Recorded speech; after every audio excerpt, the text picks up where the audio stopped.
आपको याद है जब बांग्लादेश में शेख हसीना सरकार के तख्तापलट के बीच सारे हमले हिंदुओं पर केंद्रित हो गए थे।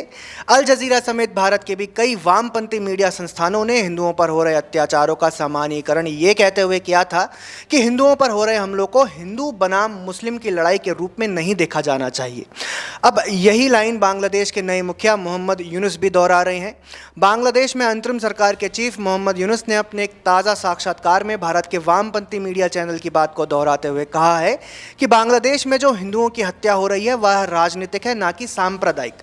नोबेल पुरस्कार विजेता मोहम्मद यूनुस, जिन्होंने कि अपना पद संभालते वक्त बांग्लादेश में अल्पसंख्यकों पर हो रहे अत्याचारों की बात को स्वीकारा था, अब धीरे धीरे वह अपने कट्टरपंथी चेहरे को सामने ला रहे हैं।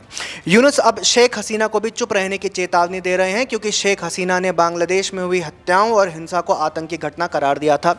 यूनुस ने कहा कि भारत शेख हसीना की आवामी लीग के अलावा बाकी सभी पार्टियों को इस्लामिक पार्टियों के तौर पर देखता है और भारत को यह नज़रिया बदलना होगा। साथ ही उन्होंने ये भी कहा कि बांग्लादेश अफगानिस्तान नहीं बनने जा रहा।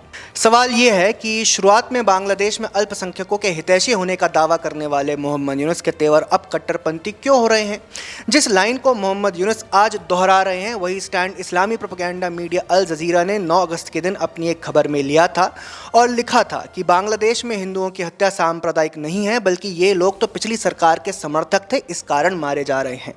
यानी ना ही इस्लामी मीडिया और ना ही इस्लामी लीडर्स को हिंदुओं की हत्या से फर्क पड़ता है और यह भी साबित करने का प्रयास किया जा रहा है कि पिछली सरकार के समर्थकों की हत्या तो बहुत आम बात है। अल जजीरा का कहना था कि ये हिंदू इसलिए मारे गए और इनके घर इसलिए जलाए गए क्योंकि ये पिछली अवामी लीग सरकार के समर्थक थे और इसमें हिंदू मुस्लिम जैसा कुछ भी नहीं है।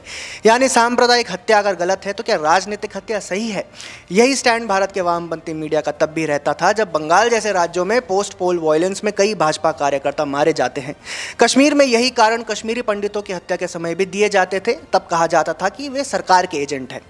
1971 में बांग्लादेश की 3 मिलियन आबादी का नरसंहार, जिनमें कि आधे से अधिक हिंदू थे, इसे यह कहते हुए जस्टिफाई किया गया था कि ये अवामी लीग के समर्थक हैं। तख्ता पलट के बाद की तमाम क्रूर हत्याओं को अगर भूल भी जाएं तो कल की ही एक घटना का उल्लेख मोहम्मद यूनुस के बयान के बाद अवश्य करना चाहिए। बांग्लादेश में एक हिंदू युवक को पैगंबर मोहम्मद का अपमान करने के आरोप में कट्टरपंथियों की भीड़ ने पुलिस के सामने ही जमकर पीटा। उसकी मॉब लिंचिंग की गई। उत्सव मंडल को ब्लास्फेमी के आरोप में पीटते हुए भीड़ वहां से तब हटी जब उन्हें लगा कि वो मर चुका है।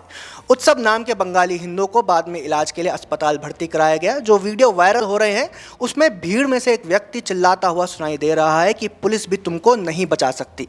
अस्पताल से छुट्टी मिलने के बाद उत्सव मंडल को कानूनी एजेंसियों के हवाले कर दिया जाएगा, क्योंकि उस पर इश्क निंदा यानी कि ब्लास्फेमी का मामला दर्ज है।